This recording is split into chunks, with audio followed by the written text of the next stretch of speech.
नमस्कार दोस्तों। आज का हमारा चर्चा का विषय है कि हार्ट अटैक क्या होता है, मायोकार्डियल इन्फेक्शन होता क्या है और इसकी डायग्नोसिस कैसे करेंगे।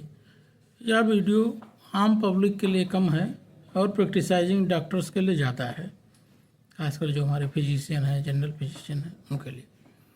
तो मायोकार्डियल इन्फेक्शन तब होता है जो हृदय की मांसपेशी मतलब मायोकार्डियम को जाने वाला रक्त का प्रवाह अचानक कम या बिल्कुल बंद हो जाता है। तो इससे हृदय की जो मांसपेशियां उनको खून की सप्लाई नहीं मिल पाती है, तो वो अपना पंपिंग करना बंद कर देती हैं। तो इसी को हम लोग कहते हैं कि हार्ट अटैक पड़ गया। शरीर जो हार्ट की जो लेयर्स होती हैं, एपिकार्डियम, मायोकार्डियम और इंडोकार्डियम। इंडोकार्डियम अंदर की लेयर होती है, एपिकार्डियम बाहर की लेयर होती है। मायोकार्डियम एक बीच की लेयर होती है जो पूरा एक प्रकार से समझिए मसल्स का कवरिंग है हार्ट में, जो पूरी हार्ट की पंपिंग को रेगुलेट करती है। हार्ट पंप करता है तभी खून हार्ट में भी पहुंचता है और पूरे शरीर में भी पहुंचता है। तो अगर जो आपको खुराक देनी बंद कर दी जाए तो आप काम कैसे करेंगे। तो उसी तरह जब खून की सप्लाई बंद हो जाती है तो जो पोषक तत्व हैं, ऑक्सीजन है, ये सब उनको सप्लाई नहीं होता है, तो काम करना बंद कर देती हैं। मसल्स में अस्थायी क्षय भी हो जाता है अगर समय पर इसकी निदान और इसका ट्रीटमेंट ना किया जाए। तो सबसे पहले बात करते हैं कि इसे क्लिनिकल फीचर्स क्या होते हैं। तो अगर किसी को सीने में बाईं ओर या बीचों बीच में तेज या दबाव जैसा दर्द हो जो 20 मिनट से अधिक रहे। दूसरा, दर्द का बाएं हाथ कंधे, गर्दन और जबड़े या पीठ के बीच में फैलना। तीसरा है मरीज का सांस फूलना, अत्यधिक पसीना आना। कुछ मरीजों में मतली, उल्टी, चक्कर और बेहोशी भी हो सकती है। तो ऐसे मरीजों में हम हार्ट अटैक सस्पेक्ट करेंगे। कुछ मरीजों में, जैसे जो कार्डियक ट्रांसप्लांट के पेशेंट हैं या जैसे बुजुर्ग हैं या डायबिटिक पेशेंट हैं और कभी कभी महिलाओं में, ये लक्षण जल्दी स्पष्ट नहीं होते। कुछ मरीज गैस जैसा दर्द करके आते हैं, कुछ मरीज पेट के ऊपर भारीपन करके आते हैं, कुछ लोग थकान करके आते हैं और कुछ मरीजों को कुछ भी दर्द नहीं होता। डायबिटीज़ में, स्पेशली डायबिटीज़ में जो डायबिटिक न्यूरोपैथी होती है, वो कार्डियक की नसों को भी जब इन्वॉल्व कर दी तो उनको बिल्कुल दर्द नहीं होता, लेकिन हार्ट अटैक पड़ा रहता है। जब मरीज का बीपी कम हो जाता है, मरीज की सांस फूलने लगती है, तो हम लोग जब ईसीजी कराते हैं या कुछ मार्कर कराते हैं तो हम लोग समझ जाते हैं कि इनको हार्ट अटैक। इस टाइप के हार्ट अटैक को साइलेंट एमआई करते हैं, साइलेंट हार्ट अटैक।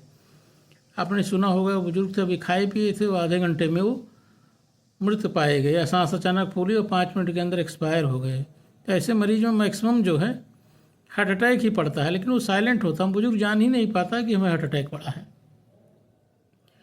तो इसकी डायग्नोसिस कैसे की जाए। सबसे जो इम्पोर्टेंट चीज़ है वो ईसीजी है।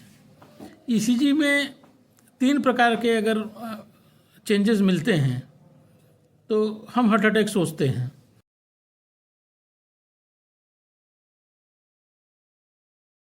या तो मरीज को एसटी एलिवेशन हो, एसटी सेगमेंट अगर एलिवेटेड हो तो हार्ट अटैक सोचते हैं।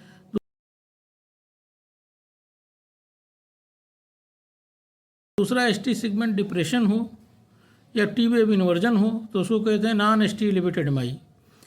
और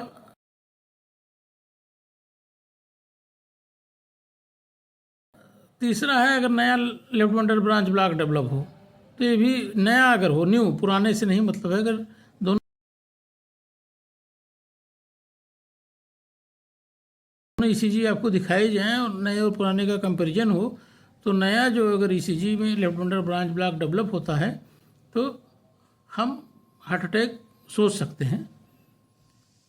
कुछ मरीजों में ईसीजी भी नॉर्मल होता है। अब बात फंसती है, अगर ईसीजी नॉर्मल है और पेशेंट को चेस्ट पेन हुआ है या हम हार्ट अटैक सस्पेक्ट कर रहे हैं, तो हम कैसे उसको डायग्नोस करेंगे। तो ऐसे मरीजों के लिए हम लोग कार्डियक बायोमार्कर, कुछ ब्लड टेस्ट होते हैं, वो मरीजों का कराते हैं और उससे हम फिर स्पष्ट करते हैं कि इसे हार्ट अटैक पड़ा है कि नहीं पड़ा है। तो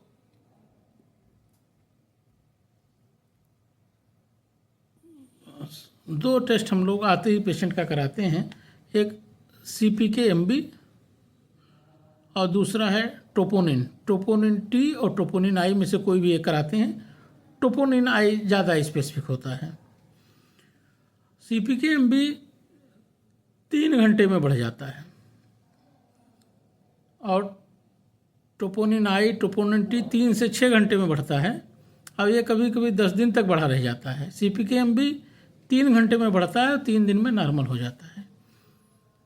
अब मान लो 1 घंटे में टेस्ट करना है तो कुछ मरीजों का हम मायोग्लोबिन लेवल करा सकते हैं। कार्डियक जो मसल डिजनरेशन होता है उसमें मायोग्लोबिन 1 घंटे के अंदर ही बढ़ जाता है। लेकिन बेसिक रूप से जो हम लोग अपने प्रैक्टिकल पर्पसेस के लिए कराते हैं ट्रोपोनिन आई और CPK-MB। CPK-MB नए MI को भी डायग्नोज करता है। किसी पेशेंट को अगर पहले MI पड़ चुका है तो ट्रोपोनिन उसको 2 हफ्ते तक ही पॉजिटिव रहेगा, लेकिन CPK-MB 3 दिन में नॉर्मल हो जाएगा। मरीज का आपने ट्रीटमेंट किया, दोबारा आपके पास आ रहा है, ट्रोपोनिन आई तो उसका पॉजिटिव रहेगा ही, लेकिन 6-7 दिन अगर हमें फिर से देखना है कि दोबारा अटैक तो नहीं पड़ रहा है तो CPK-MB अच्छा टेस्ट है, उससे आप डायग्नोसिस बना सकते हैं। अब चौथा जो टेस्ट है, पहला तो ECG आपने करा लिया, दूसरा CPK-MB, मायोग्लोबिन, ट्रोपोनिन आई, और चौथा टेस्ट है आपका इकोकार्डियोग्राफी। ये हार्ट अटैक के बाद जो हार्ट की पंपिंग की क्षमता कम होती है, इसको हम लोग बोलते हैं इजेक्शन फ्रैक्शन, उसको बताता है।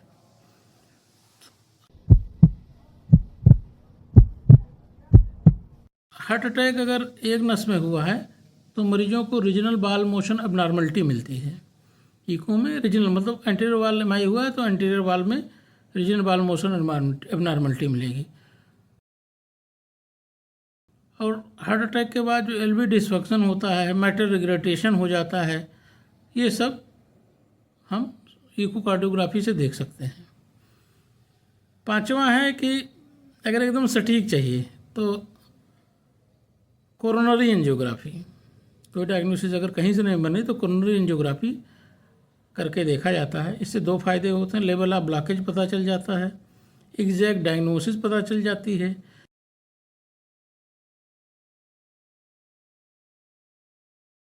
और अगर ST एलिवेटेड MI आ गया या नॉन ST MI के बाद जो हम अगर प्राइमरी PCI करानी है, मतलब हार्ट अटैक के बाद तुरंत एंजियोप्लास्टी करानी है कि नहीं करानी है, तो वो कोरोनरी एंजियोग्राफी से पता चल जाता है।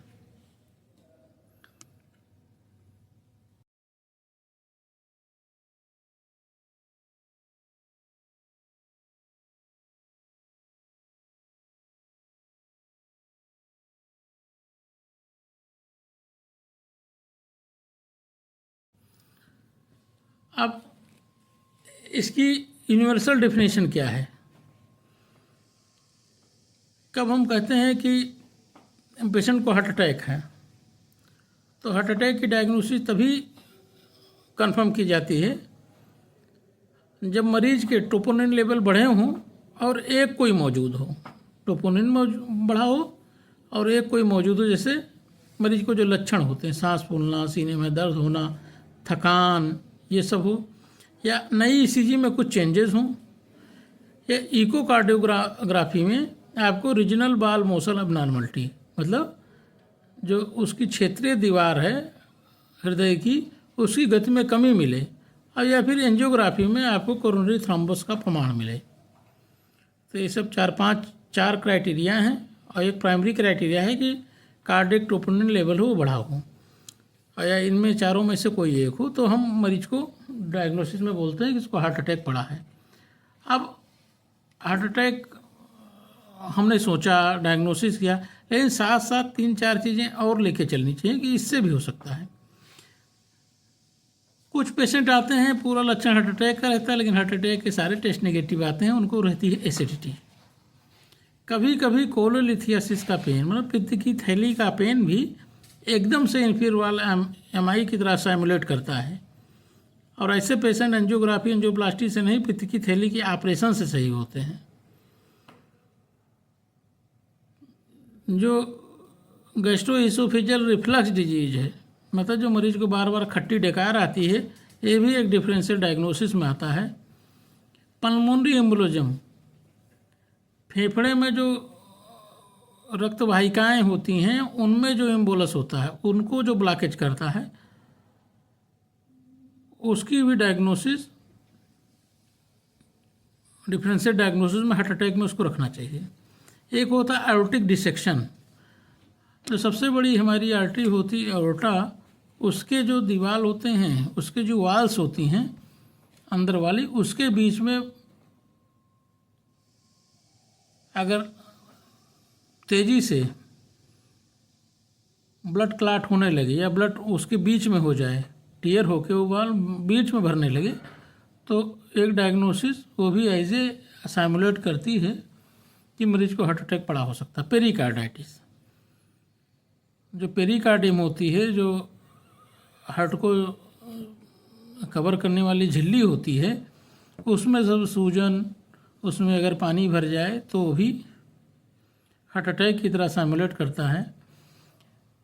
कुछ मरीज में रिब्स का पेन होता है, रिब्स जहाँ जुड़ते हैं उसको हम कहते हैं कॉस्टोकॉन्ड्रल जंक्शन।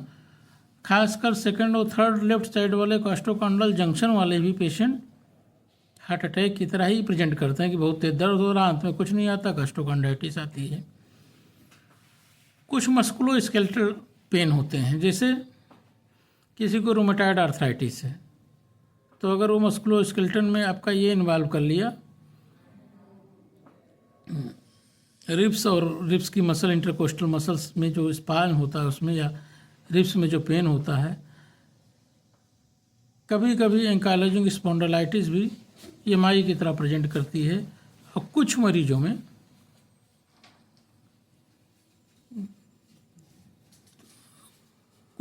में जब हम ये देखते हैं कि प्लूरल इफ्यूजन, प्लूराइटिस का पेन भी हार्ट अटैक की तरह से ही प्रेजेंट करता है। तो कुल मिला के जो इस पूरा डिस्कशन का निष्कर्ष है कि हार्ट अटैक का जो हम डायग्नोसिस करते हैं उसमें मरीज के क्लिनिकल सिम्टम, जिसको हम कहते हैं जो मरीज के लक्षण होते हैं, वो ECG और कार्डियक बायोमार्कर में मैंने आपको बताया CPK-MB, मायोग्लोबिन लेवल, ट्रोपोनिन या ट्रोपोनिन T या ट्रोपोनिन I, और अगर इससे ना डायग्नोसिस बने तो इको या फिर एंजियोग्राफी, इससे हम जान सकते हैं। धन्यवाद।